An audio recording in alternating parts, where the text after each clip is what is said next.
নমস্কাৰ আপোনালোক সকলকে নতুন এটা ভিডিঅ'লৈ স্বাগতম জনাইছোঁ। আমি আলোচনা কৰি আছোঁ অসম আৰক্ষীৰ লিখিত পৰীক্ষাৰ কাৰণে গুৰুত্বপূৰ্ণ প্ৰশ্ন উত্তৰ। গতিকে এটা ভিডিঅ' মিছ নকৰিব, প্ৰতিটো ভিডিঅ' ভালদৰে চাই যাব। চ' আজিৰ ভিডিঅ'টোত আমি আছাম পুলিচৰ written exam AB UB ASI written এক্সামৰ কাৰণে ইম্পৰ্টেণ্ট কিছুমান কুৱেশ্যন এনচাৰ ডিছকাছ কৰিম। গতিকে ভিডিঅ'টো প্ৰথমৰ পৰা শেষলৈ চাই থাকিব। কিন্তু তাৰ আগতে আপোনালোকক জনাব বিচাৰিছোঁ, ইতিমধ্যে প্ৰকাশ পাইছে অসম পুলিচৰ লিখিত পৰীক্ষাৰ কাৰণে গাইডবুক। এইখন গাইডবুকত আপোনালোকে সম্পূৰ্ণ চিলেবাছ অনুসৰি ইংলিছ, আছাম হিষ্ট্ৰী, আছাম জিকে, geography, polity, economics, history, art and culture, sport জিকে, কাৰেণ্ট জিকে, ষ্টেটিক জিকে, মেথমেটিক, ৰিজনিং সকলোবিলাক আপোনালোকে চিলেবাছ অনুসৰি এইখন গাইডবুকত লাভ কৰিব। 10,000তকৈ অধিক কুৱেশ্যন এনচাৰ আপোনালোকে লাভ কৰিব। গতিকে আপোনালোকে যদি আছাম পুলিচৰ AB UB অথবা ASI ৰিটেন পৰীক্ষা দিম বুলি ভাবিছে, আপোনালোকে এইখন গাইডবুকৰ জৰিয়তে খুব ভালদৰে প্ৰিপাৰেশ্যন কৰিব পাৰিব, য'ত নেকি আপোনালোকে অসমীয়া মিডিয়ামতে সকলো ধৰণৰ কুৱেশ্যন এনচাৰ লাভ কৰিব। গতিকে যিসকলে ডাউনলোড কৰি ল'ব বিচাৰে ডাউনলোড কৰি ল'ব পাৰিব। লিংক এই ভিডিঅ'টোৰ তলত ডেছক্ৰিপশ্যন বক্সত দিয়া আছে। প্ৰথম কুৱেশ্যন দিয়া আছে, লাইন অফ একচুৱেল কণ্ট্ৰল, যাক LAC বুলি কোৱা হয়, ক'ত অৱস্থিত? অৰ্থাৎ লাইন অফ একচুৱেল কণ্ট্ৰল ক'ত অৱস্থিত? অপশ্যনসমূহ হৈছে পাক ভাৰত সীমান্তত, চীন ভাৰত সীমান্তত, ভূটান ভাৰত সীমান্তত, নেপাল ভাৰত সীমান্তত। অৰ্থাৎ ইয়াৰে কোন দুখন দেশৰ মাজৰ সীমাডালক লাইন অফ একচুৱেল কণ্ট্ৰল অৰ্থাৎ LAC বুলি কোৱা হয়। ঠিক আছে, তো ইয়াৰ শুদ্ধ উত্তৰ অপশ্যন বি হ'ব। চীন ভাৰত সীমান্তডাল মাজত যিডাল ৰেখা আছে, অৰ্থাৎ চীন আৰু ভাৰতৰ মাজৰ সীমান্ত ৰেখাডালক লাইন অফ একচুৱেল কণ্ট্ৰল বুলি কোৱা হয়। অৰ্থাৎ LAC চীন ভাৰত সীমান্তত অৱস্থিত। Option B correct answer. Next question দিয়া আছে, জাৰ্মানী আৰু পোলেণ্ডৰ মাজত থকা সীমান্ত ৰেখাডালৰ নাম কি? অপশ্যনসমূহ দিয়া আছে Hindenburg, Radcliffe, Durand, McMahon. Germany আৰু পোলেণ্ডৰ মাজত থকা সীমাৰেখাডালক কি বুলি কোৱা হয়? তো অপশ্যন এ কাৰেক্ট এনচাৰ হ'ব। হিণ্ডেনবাৰ্গ লাইন বুলি কোৱা হয় জাৰ্মানী আৰু পোলেণ্ডৰ মাজত থকা সীমাৰেখাডালক। নেক্সট কুৱেশ্যন দিয়া আছে, কোন দুখন দেশক পক প্ৰণালীয়ে যুক্ত কৰিছে? অপশ্যনসমূহ আছে ভাৰত শ্ৰীলংকা, ভাৰত পাকিস্তান, ভাৰত নেপাল, ভাৰত আফগানিস্তান। ঠিক আছে, তো ইয়াৰ কাৰেক্ট এনচাৰ কি হ'ব? ইয়াৰ কাৰেক্ট এনচাৰ অপশ্যন এ হ'ব, ভাৰত আৰু শ্ৰীলংকা। কুৱেশ্যনটো মন কৰিব, কোন দুখন দেশক পক প্ৰণালীয়ে যুক্ত কৰিছে, মানে ইয়াৰে কোন দুখন দেশক পক প্ৰণালীয়ে লগ লগাইছে, যুক্ত কৰিছে? তো এনচাৰ অপশ্যন এ ভাৰত আৰু শ্ৰীলংকা। বা কুৱেশ্যনটো আন ধৰণৰ আহিব পাৰে যে ভাৰত আৰু শ্ৰীলংকাৰ মাজৰ সীমাৰেখাডালৰ নাম কি? তেতিয়াও কিন্তু এনচাৰ পক প্ৰণালী হ'ব। নেক্সট কুৱেশ্যন দিয়া আছে, কোন দুখন দেশৰ মাজত ৰেডক্লিফ লাইন অৱস্থিত? তো বিভিন্ন দেশৰ সীমান্ত ৰেখাসমূহৰ নাম জানিব লাগিব, বহুত গুৰুত্বপূৰ্ণ হয়। DHS বুলি নহয়, যিকোনো ডিপাৰ্টমেণ্টৰ পৰীক্ষাত সুধি থাকে। এছাম ডাইৰেক্ট ৰিকুৱাৰমেণ্টৰ গ্ৰেড 3 গ্ৰেড 4 পৰীক্ষাটো সুধিছিল, DHSৰ পৰীক্ষাটো সঘনাই সুধি থাকে। যিকোনো আন্তঃৰাষ্ট্ৰীয় ৰেখাৰ নাম সুধিব পাৰে। গতিকে এই কুৱেশ্যনকেইটা অতি গুৰুত্বপূৰ্ণ হয়। ৰেডক্লিফ লাইন কোন দুখন দেশৰ মাজত আছে? অপশ্যনসমূহ আছে ভাৰত শ্ৰীলংকা, ভাৰত পাকিস্তান, ভাৰত নেপাল, ভাৰত আৰু আফগানিস্তান। তো ৰেডক্লিফ লাইন আছে ভাৰত আৰু পাকিস্তানৰ মাজৰ সীমাৰেখাডালক ৰেডক্লিফ লাইন বুলি কোৱা হয়। Option B correct answer. Next question দিয়া আছে, মেকমোহন লাইন কোন দুখন দেশৰ মাজত অৱস্থিত? ভাৰত চীন, ভাৰত পাকিস্তান, ভাৰত নেপাল, ভাৰত আফগানিস্তান। ইয়াৰে কোন দুখন দেশৰ মাজত মেকমোহন লাইন অৱস্থিত? কুৱেশ্যনসমূহ ভালদৰে পঢ়িব, ভালদৰে এনচাৰটো মনত ৰাখিব, মিষ্টেক হ'ব নিদিব। তো মেকমোহন লাইন ভাৰত আৰু চীনৰ মাজত অৱস্থিত। ভাৰত আৰু চীনৰ মাজত থকা সীমাৰেখাডালৰ নাম হৈছে মেকমোহন লাইন। তো কাৰেক্ট এনচাৰ অপশ্যন এ। তাৰ পিছৰ কুৱেশ্যন চাব, পেৰেলাল সীমাৰেখাই কোন দুখন দেশক পৃথক কৰিছিল? পেৰেলাল সীমাৰেখাই কোন দুখন দেশক পৃথক কৰিছে? অপশ্যন এ আছে আমেৰিকা ৰাছিয়া, বি আছে আমেৰিকা কানাডা, চি আছে চীন ৰাছিয়া, ডি আছে ভাৰত ভূটান।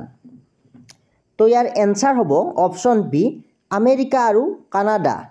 অৰ্থাৎ আমেৰিকা আৰু কানাডাৰ মাজত যিডাল সীমাৰেখা আছে, সেই সীমাৰেখাডালৰ নাম হৈছে parallel. Option B correct answer. অৰ্থাৎ পেৰেলাল সীমাৰেখাই কোন দুখন দেশক পৃথক কৰিছে?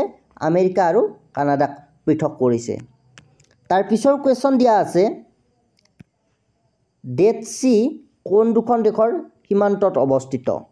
ভাৰত পাকিস্তান, জাপান চীন, ইজৰাইল আৰু জৰ্ডান, ইটালী আৰু ফ্ৰান্স। চ' ভাৰত আৰু পাকিস্তান নিশ্চয় নহয়। ভাৰত পাকিস্তানৰ সীমাৰেখাডালৰ নাম কি আছিল? আমি অলপ আগতে পাই আহিছোঁ। ভাৰত আৰু পাকিস্তানৰ সীমাৰেখাডালৰ নাম আছিল ৰেড ক্লিফ।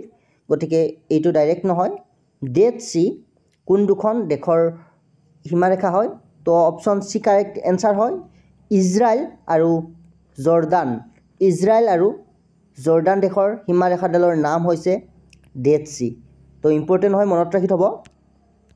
নেক্সট কুৱেশ্যন আছে, গ্ৰীষ্মকালৰ শেষৰ পিনে অষ্ট্ৰেলিয়াত বলা ধুমুহাৰ নাম কি? টাইফুন, হাৰিকেন, লিজা, উলি উলি। অৰ্থাৎ গ্ৰীষ্মকালৰ শেষৰ পিনে অষ্ট্ৰেলিয়াত বলা ধুমুহাক কি বুলি কোৱা হয়? ইয়াৰ কাৰেক্ট এনচাৰ অপশ্যন ডি হ'ব লাগিছিল এইটো। তো উইলি উইলি। উইলি উইলি বুলি কোৱা হয় গ্ৰীষ্মকালত শেষৰ ফালে অষ্ট্ৰেলিয়াত বলা ধুমুহা। ঠিক আছে। নেক্সট কুৱেশ্যন আছে, নীল নদীৰ দান বুলি কোৱা হয়। Very very important question. ইতিমধ্যে DHSৰ পৰীক্ষাত সোধা হৈছে এই কুৱেশ্যনটো। প্ৰিভিয়াছ কুৱেশ্যন হয়। নীল নদীৰ দান বুলি কাক কোৱা হয়? অপশ্যন মালি আছে, ইজিপ্ত আছে, নাইজেৰিয়া আছে, গাম্বিয়া আছে। যিসকলে কাৰেক্ট এনচাৰ জানে জলদি কমেণ্ট বক্সত কমেণ্ট কৰক। ভিডিঅ' প্ৰিমিয়াৰ হৈ আছে। তো নীল নদীৰ দান বুলি কাক কোৱা হয়? ইতিমধ্যে DHSৰ পৰীক্ষাকে ধৰি বিভিন্ন ডিপাৰ্টমেণ্টৰ পৰীক্ষাত এই কুৱেশ্যনটো আহি গৈছে। ইয়াৰ এনচাৰ হৈছে option B correct answer Egypt. ইজিপ্তক নীল নদীৰ দান বুলি কোৱা হয়। Correct answer option B. Next question দিয়া আছে, কোকেচিয় আৰু নিগ্ৰ প্ৰজাতিৰ মানুহ বাস কৰা ঠাইখন?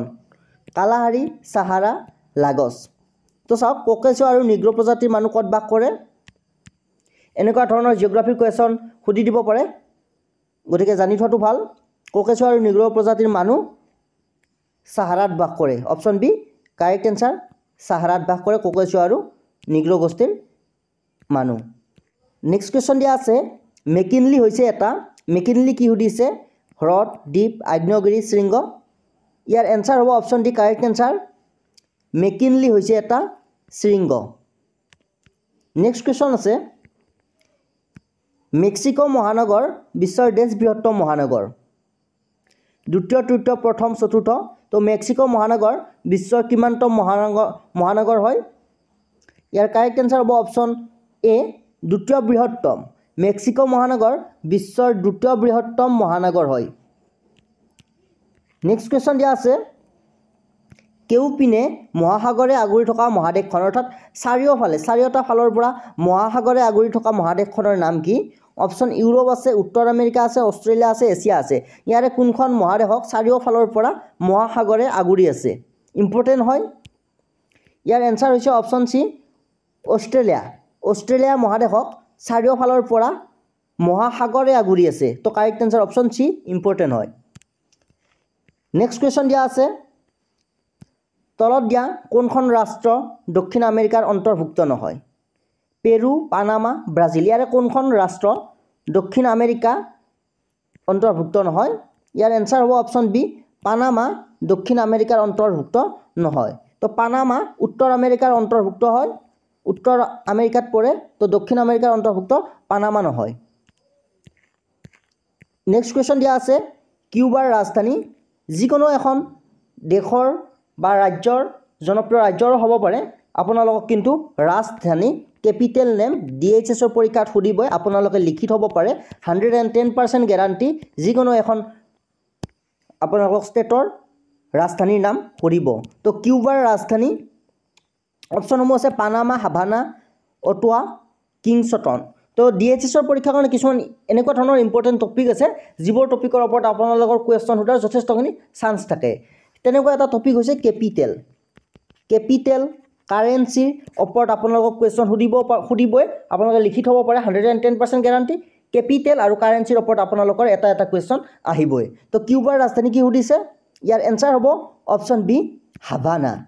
কিউবাৰ ৰাজধানী হাভানা। DHSৰ যিমানবোৰ প্ৰিভিয়াছ ইয়াৰৰ কুৱেশ্যন পেপাৰ আছে তাত আপোনালোকে কেপিটেল আৰু কাৰেঞ্চিৰ কুৱেশ্যন চেক কৰিব। এটা নহয় এটা কুৱেশ্যন থাকিব। গতিকে ভেৰি ভেৰি ইম্পৰ্টেণ্ট টপিক হৈছে কাৰেঞ্চি এণ্ড কেপিটেল। ঠিক আছে।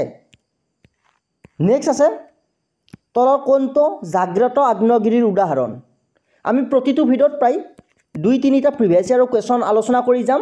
আমি একেলগে এটা ভিডিঅ'তে প্ৰিভিয়াছ ইয়াৰৰ কুৱেশ্যনসমূহ আলোচনা কৰি বেলেগ ধৰণে আলোচনা নকৰোঁ। প্ৰতিটো পাৰ্টত আমি 2-3টা প্ৰিভিয়াছ ইয়াৰ কুৱেশ্যন আলোচনা কৰি যাম তেনেহ'লে আমাৰ বেছি এটা ভাল হ'ব তো ভিডিঅ'সমূহ প্ৰতিদিনে আপোনালোকে ৰেগুলাৰলি চাই থাকিব প্ৰতিদিনে আপোনালোকে ৰাতিপুৱা সন্ধিয়া আমি দিবলৈ চেষ্টা কৰিম আৰু চেনেলটো যিসকলে ছাবস্ক্ৰাইব কৰা নাই ছাবস্ক্ৰাইব কৰিব আৰু আপোনালোকে যদি ভালদৰে প্ৰিপাৰেশ্যন কৰিম বুলি ভাবিছে আপোনালোকে আমাৰ PDF গাইডবুকখন ডাউনলোড কৰি ল'ব পাৰে য'ত আপোনালোকে সিলেবাছ অনুসৰি অৰ্থাৎ কমন এক্সামৰ কাৰণে যিকোনো প্ৰতিযোগিতামূলক পৰীক্ষাৰ কাৰণে আমি সিলেবাছখন একে ৰাখি আমি 10,000 কুৱেশ্যন এনচাৰ তাত ইনক্লুড কৰিছোঁ য'ত আগন্তুক যিকোনো ডিপাৰ্টমেণ্টৰ পৰীক্ষাৰ কাৰণে আপোনালোকৰ কামত আহিব ডাউনলোড লিংক ডিছক্ৰিপশ্যন বক্সত দিয়া আছে সেই লিংকত ক্লিক কৰি আপোনালোকে ন্যূনতম মূল্যত ডাউনলোড কৰি ল'ব পাৰিব